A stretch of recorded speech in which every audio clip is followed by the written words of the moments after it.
Welcome to our deep dive. Today we're going to be exploring what it takes to start a business With no money. with absolutely zero money. Right. We've got some excerpts from Rachel Bridges' book, How to Start a Business Without Any Money, plus a few other interesting pieces. Cool. I'm particularly curious about this think free concept that Bridge emphasizes. Oh, that's interesting. Can you expand on that a bit? Well, from what I've gathered, it's about adopting like a resourceful mindset right from the beginning. Okay. Instead of seeking out loans or investments immediately, Right. Bridge suggests you focus on what you already possess.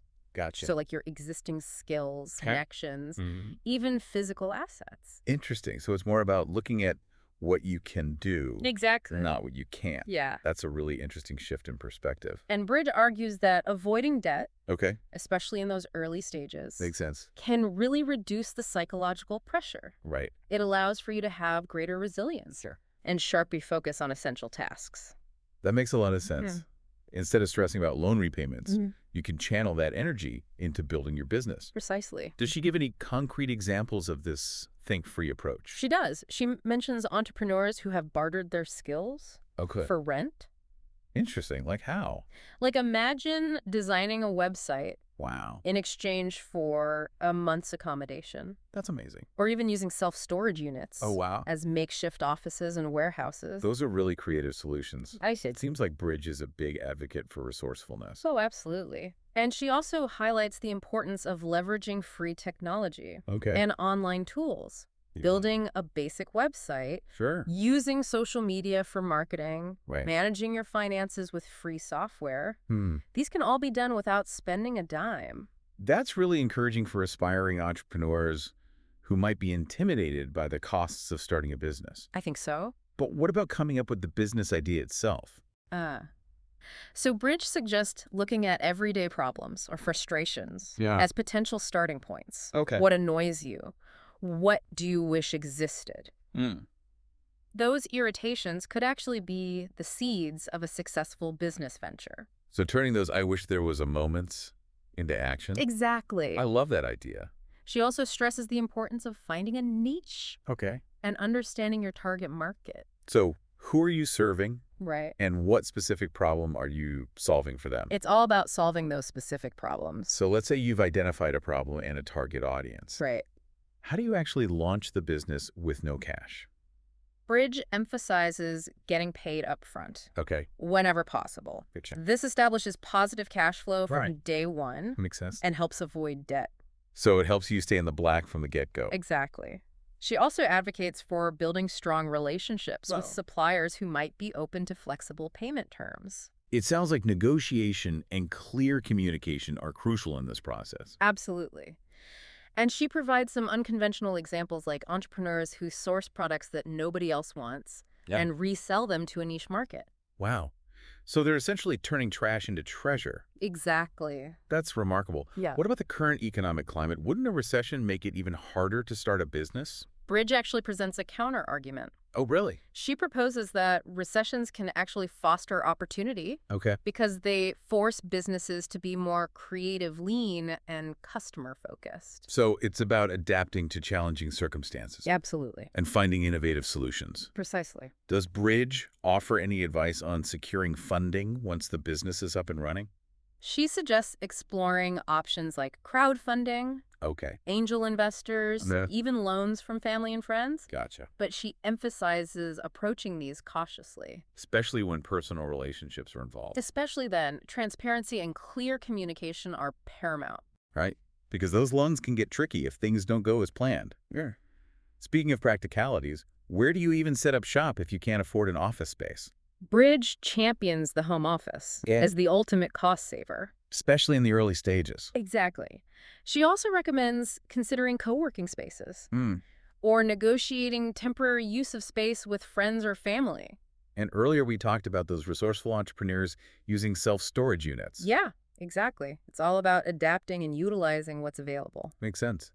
Now, staffing can be a huge expense. These can be. How does Bridge address that when starting with no capital? She recommends utilizing freelance workers Okay. for specific projects, Got it. Yeah. negotiating payment terms that align with your own client payments. Right. This allows you to access specialized skills without the commitment and costs of full-time employees. That's a really smart approach. Hmm. Does she suggest any other creative staffing solutions? She encourages tapping into your network, Good. so maybe family members, friends, or even like a retired neighbor with valuable skills, like accounting. They Interesting. could contribute. So again, it's about being resourceful, Yes, thinking beyond traditional hiring practices. absolutely. Okay, now let's talk about marketing. Traditional advertising can be incredibly expensive. For sure. How does Bridge suggest reaching customers on a shoestring budget? She emphasizes unconventional and creative tactics. Such as? Think bartering services, Okay. leveraging the power of social media, Hmm. or even sending personalized postcards to potential clients. Those are some great examples. Yeah. Does she provide any real-world instances of these methods working? She shares stories of entrepreneurs who found incredible success with unorthodox methods, like Yeah. using milk cartons as mini billboards. It's amazing. Eric. So it really shows that effective marketing doesn't have to be expensive. It doesn't. It often comes down to ingenuity. Sure. And a willingness to try unconventional approaches. Speaking of things that can get pricey, what about building a website? These days it seems essential for any business. It does. Bridge acknowledges that, but she highlights the readily available Whoa. free website building platforms. Sure. They may not be as sophisticated as custom-built sites, but they are a fantastic starting point Makes sense. for establishing an online presence. Oh, and as your business grows, you can always upgrade to a more advanced platform. Precisely. It's about taking those initial steps, even if they're small. Right. Yeah. All right, let's move on to another challenge. Managing inventory.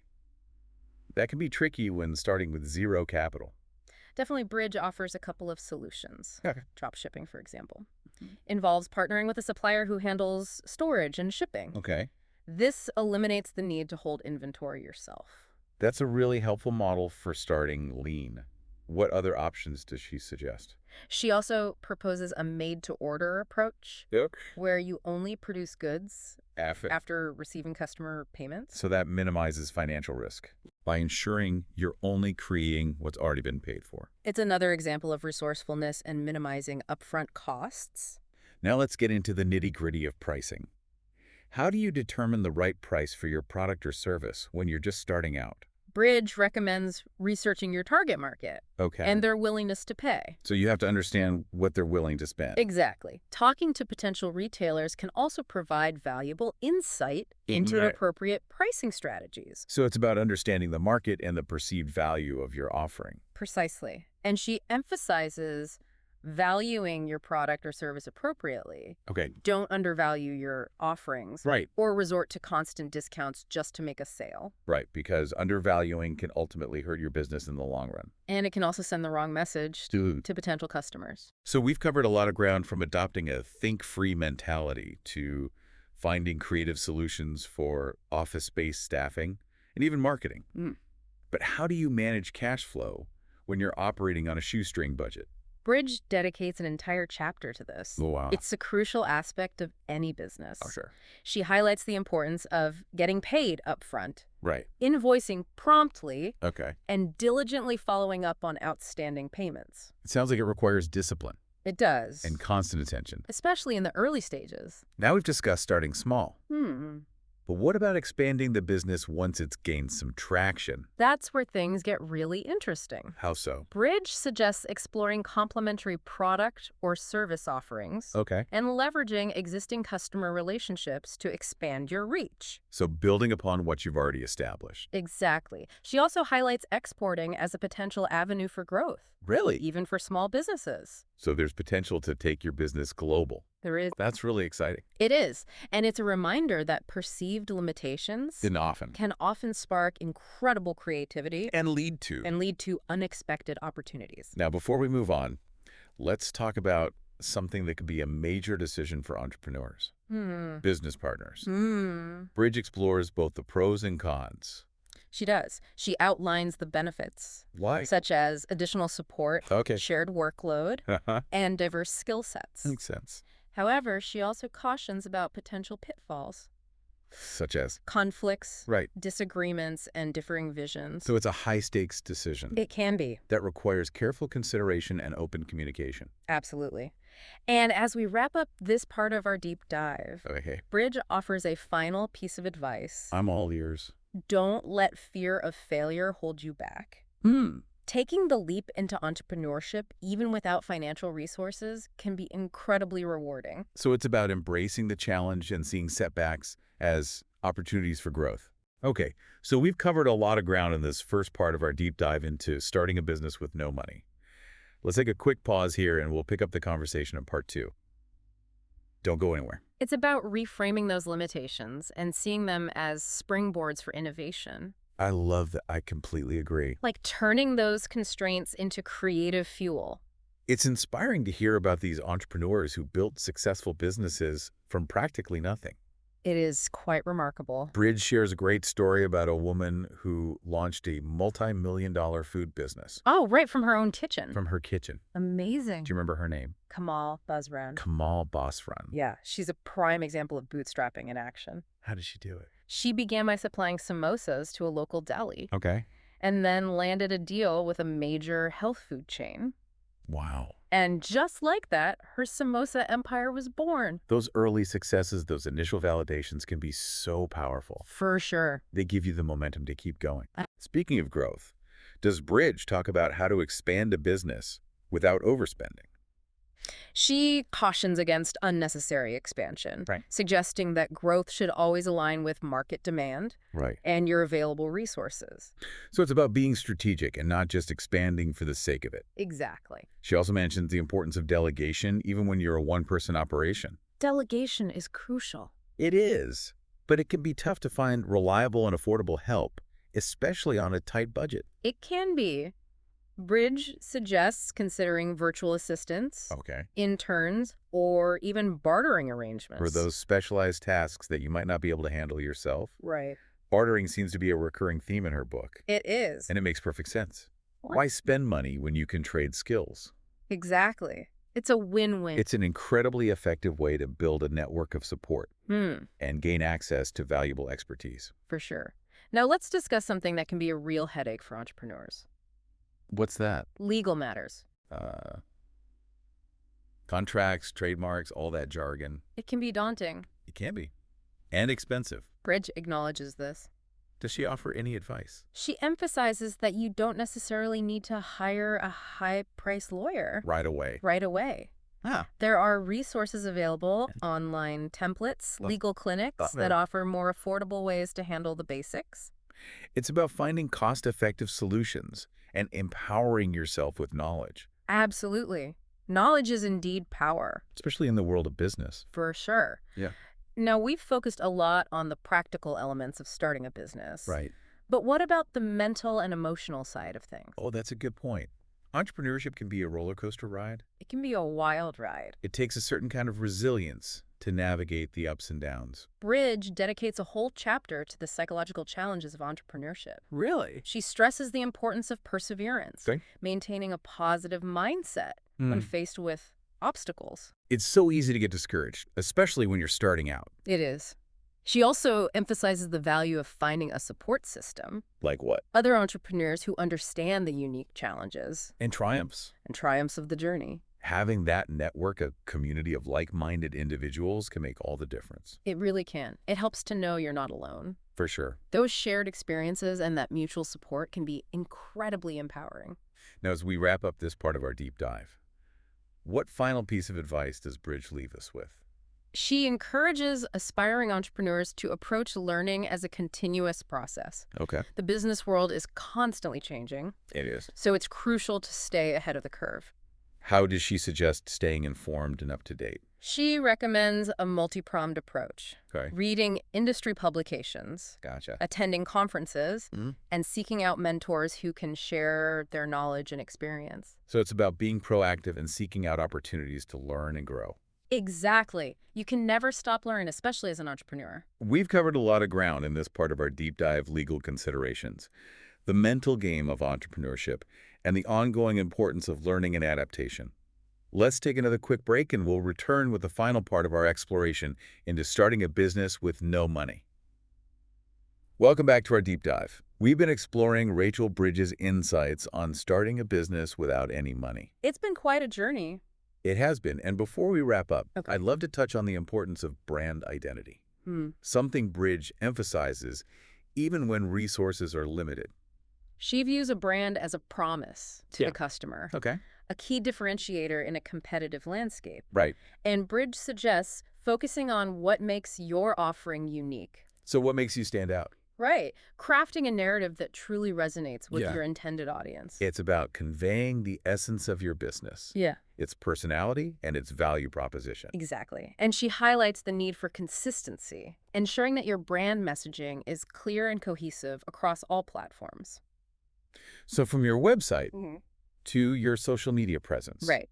and even your customer interactions. It's about creating a unified experience that builds trust and recognition With your audience? with your audience. Now, one of the biggest challenges for entrepreneurs, especially when starting out, is effectively managing their time. Oh, time management. Uh, When you're wearing multiple hats, it's easy to feel overwhelmed. it is. Bridge offers some practical time management techniques. Like, She advocates for prioritizing tasks, okay, setting realistic goals, and learning to delegate effectively. those are essential skills for any entrepreneur, They are. but particularly crucial when you're working with limited resources. It's about working smarter, not harder. Does she have any advice for avoiding burnout, Hmm. which can be a real risk for entrepreneurs who are constantly pushing themselves? She stresses the importance of taking breaks, Okay. stepping away from work to recharge, Right. and maintaining a healthy work-life balance. That can be a real challenge when you're passionate about your business. It can. It's easy to get caught up in the excitement and forget to take care of yourself. It's vital to find that equilibrium between dedication and self-care. Yeah, let's shift gears and discuss something that can be intimidating for new entrepreneurs.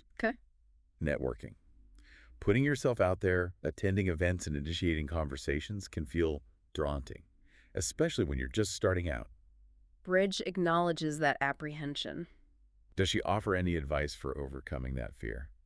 She suggests that networking doesn't have to be an overwhelming ordeal. Okay. Start small. Aye. Attend local events, Yep. connect with individuals online, or reach out to mentors and advisors for guidance. It's about building those connections gradually, authentically, Exactly. She recommends focusing on developing genuine relationships rather than simply collecting business cards. So it's not just about quantity. Right. It's about finding individuals who can offer support, Okay. share insights, and inspire you throughout your entrepreneurial journey. As we approach the end of our deep dive, I want to circle back to the financial aspect. We've discussed bootstrapping, creative marketing, Right. cash flow management. Yeah. But what about unexpected expenses? Ah, yes. Those inevitable surprises. Those inevitably pop up even with the best planning. Bridge wisely suggests having a financial cushion, Okay. even a small one, To handle. to handle those unforeseen costs. Does she have specific recommendations for building that cushion? She recommends setting aside a portion of each client payment into a separate account, gradually building a reserve for emergencies. So it's about mitigating risk and creating a safety net for those inevitable bumps in the road. Precisely. It's like having a financial shock absorber for your business. Bridge has shared numerous success stories Many inspiring tales. of entrepreneurs who launched thriving businesses with limited resources. It's remarkable what they've accomplished. It is. But what about those who didn't quite make it? What can we learn from their experiences? That's an important question. It is. Bridge acknowledges that failure is an inherent part of the entrepreneurial journey. Oh, Not every business succeeds. right. And that's okay. So it's not about avoiding failure altogether. No, it's about how you respond to it. How do you suggest we approach those setbacks?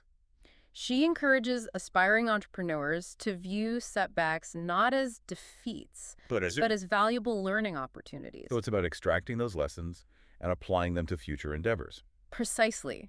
Analyze what went wrong. Okay. Extract the lessons and apply those insights to future endeavors. It's about adopting a growth mindset, Absolutely. understanding that failures are stepping stones. Along the path to success. We've covered a lot of ground in this deep dive. Yeah. From embracing a think-free philosophy to managing inventory marketing creatively and even navigating the legal and financial aspects of starting a business. It's been a comprehensive exploration. As we conclude, let's distill the key takeaways for our listeners. Are you ready for a rapid-fire recap? I'm ready. Let's do it. All right, takeaway number one, think free. Leverage every existing resource and skill you possess before reaching for your wallet. Number 2, start small. Focus on a niche and gradually expand your offerings. Number three, get paid up front whenever possible. It's the lifeline of your cash flow. Number 4, cultivate strong relationships with your suppliers. Find those who are willing to work with you on flexible terms. Number five, embrace technology. Utilize those free online tools and resources to build your business. Number 6, market creatively. Think outside the traditional advertising box and explore cost-effective ways to connect with your target audience. Number seven, don't be afraid to seek assistance. Reach out to mentors, advisors, and fellow entrepreneurs for guidance and support. Number 8, be adaptable. Markets and circumstances change, so be prepared to pivot your strategies as you learn and grow. Number nine, manage your cash flow meticulously. This is absolutely essential for any business, but particularly vital for startups. And finally, number 10, don't let a recession discourage you. It can actually create a fertile ground for new businesses, forcing you to be more innovative and resourceful. Those are 10 powerful takeaways for anyone dreaming of launching a business. If those entrepreneurs in Bridges' book could achieve so much with limited resources, imagine what you can create with a bit of ingenuity and a whole lot of hustle. Until our next deep dive, keep exploring, keep learning, and keep believing in the power of your ideas.